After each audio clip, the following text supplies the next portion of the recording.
In other news, despite a recently agreed ceasefire, killings have continued in the Eastern Democratic Republic of the Congo. It's prompted the condemnation of the UN, which blamed M23 militants for the deaths. However, the group itself accused the global body of misrepresenting the facts. I am appalled by the attacks on civilians by the M23 and other armed groups in eastern DRC amid continued fighting, despite the ceasefire that was recently signed in Doha. All attacks against civilians must stop immediately, and all those responsible must be held to account. These accusations, which allegedly hold AFC M23 responsible for the deaths of 169 and 319 civilians in connection with an incident occurring between July 9th and 21st, 2025, across multiple localities, constitute a blatant misrepresentation of facts, a violation of impartiality, and a serious breach of UN institutional credibility. Fighting in the region has been raging since the 1990s, and the UN claims at least 319 civilians were killed in July of this year alone. Dozens of women and children were among the victims, along with scores of local farmers. In total, more than 7,000 people have been killed since the beginning of the year, with nearly 8 million people having been displaced and over 28 million now facing food insecurity. June's peace deal between the DRC and Rwanda has done little to quell the violence, and locals say that they desperately need help. I ask the authorities to help us through dialogue. We are the main victims of this war. We are truly suffering. We are like children suffering under the gaze of their parents.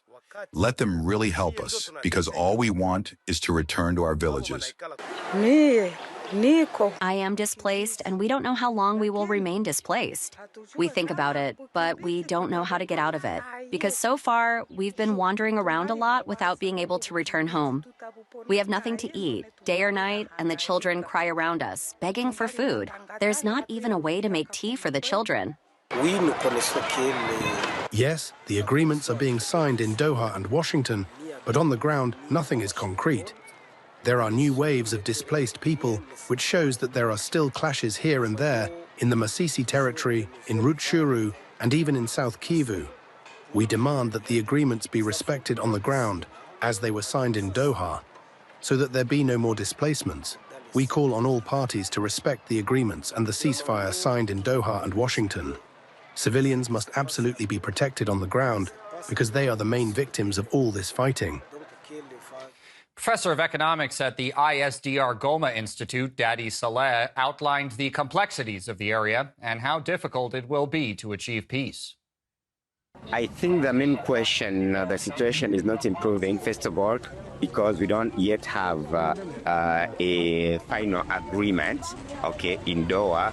But if we go from the root of the question, we know that the United States of America has been supporting Rwanda for years, even when the first war started in 1998, let me say 1998 or 1997. The reason why we think that till now it's just like a play. We don't know what kind of play we are playing, and the UN has been supporting also Rwanda, the international community. Nowadays, we don't know if the situation has changed exactly, or we are still playing a kind of a game where Rwanda has been condemned by the UN if we take a resolution 2773 condemning Rwanda. It's supposed to withdraw. Is true in DRC and also M23. But till now, Rwanda is still in DRC, and now we have some other agreement. It means there is a confusion. We don't know if there is a willingness of resolving really this question of DRC.